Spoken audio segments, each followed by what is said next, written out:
Case law number 1. Mr. Felthouse versus Bindley. Mr. Felthouse is a plaintiff, Mr. Bindley is a defendant. Mr. Felthouse is the uncle and Mr. Bindley is his nephew. Mr. Bindley had a horse which he wanted to sell. Mr. Plaintiff or Mr. Felthouse wanted to buy the horse. So Mr. Felthouse wrote a letter to Mr. Bindley that I want to purchase your horse for £30 and 15 cents. He wrote a letter to him. If I do not hear from you within a certain time, that horse will be mine. Mr. Bindley was extremely busy with his farm work and auction was going on his farm, so he forgot to reply back Mr. Felthouse.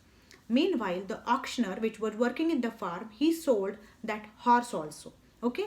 Then Mr. Felthouse sued Mr. Bindley that he wrote a letter, he made that offer, okay, and he told him that if Mr. Bindley do not accept the offer within a time, then contract will be done and horse will go to Mr. Felthouse. Then Mr. Bindley has no right to sell the horse.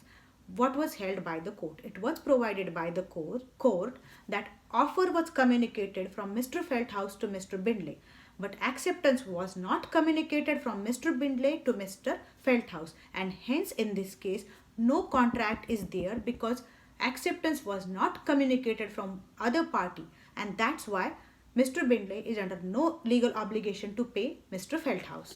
Second very important case law in law of contract, which we already discussed while doing case study on Carlill versus Carbolic Smoke Balls Company. Please refer that case law. Again, I will tell you in short.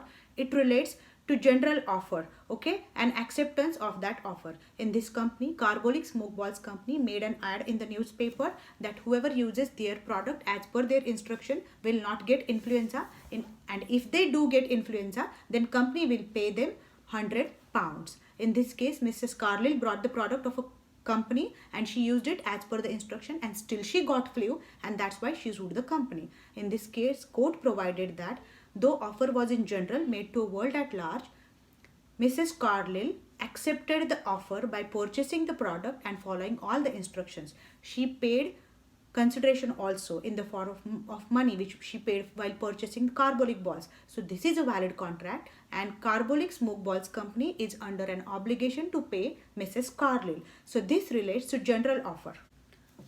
Third important case law in law of contract is Hyde versus Wretch. It relates to offer and counter offer. Hyde versus Wretch.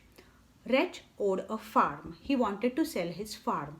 So he wrote Mr. Hyde that I want to sell my property to you for £1,000. And Mr. Hyde said that no, I don't want your property. Again, after some days, Mr. Wretch again wrote a letter to Mr. Hyde that I want to sell my property to you for £1,000. To which again Mr. Hyde said no. After some days, Mr. Hyde made an offer to Mr. Wretch that I want to buy your property for £950. Mr. Wretch said, no, I don't want to sell my property for £950. After some days, again, Mr. Hyde made one offer to Mr. Wretch that, okay, I will buy your property for £1,000. Now give me your property. Mr. Wretch said, no, now I don't want to sell my property to you. Mr. Hyde went to court of law and court of law provided that over here, Mr. Wretch made an offer which was not accepted by Mr. Hyde. In fact, Hyde made a counter offer. Okay, so offer must be unconditionally accepted. If you make a counter offer, it means your first offer is cancelled.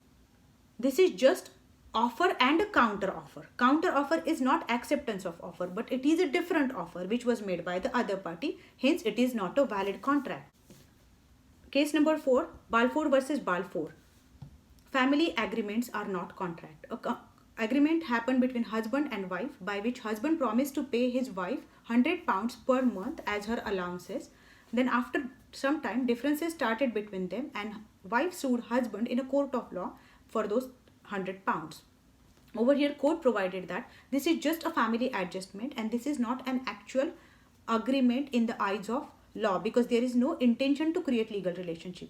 For every valid contract, intention to create legal relationship must be there. Hence, it is not a contract and husband is under no obligation to pay wife.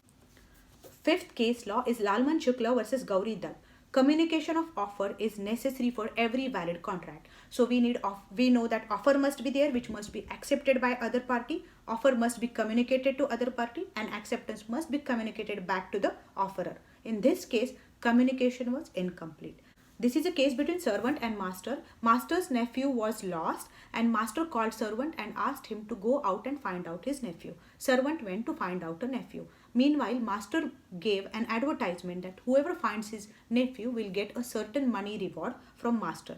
After some time, servant came back with nephew, and then he realized that master had put some award for a person whoever finds the nephew. So he went into a court of law and claimed the award money. Over here, court provided that offer was made to a world at large after the servant left. So sir, that offer was not communicated to the servant. Before knowing about the offer, he bought the nephew back, and he was under a duty to brought the nephew back because he was a servant and master told him to go out and get the nephew back. So in this case, there is no contract and communication of offer is not complete, and that's why he cannot get any award money from the defendant. Case number 6 is Mohiri Bibi versus Dharmodas goes. We all know that contract with minor is void ab initio. It means it has no existence in the eyes of law. Over here, a minor misrepresented his age and got a loan from the other party. So other party went to a court of law, but court of law provided that agreement with minor is void ab initio, and hence that minor is under no liability to pay the other party whatever he has got from the other party. Today we learned 6 important cases in the subject law of contract. We'll learn more case law. Please write your comments and provide me the name of cases which you want to learn from me. That's it for the day. Goodbye and good luck.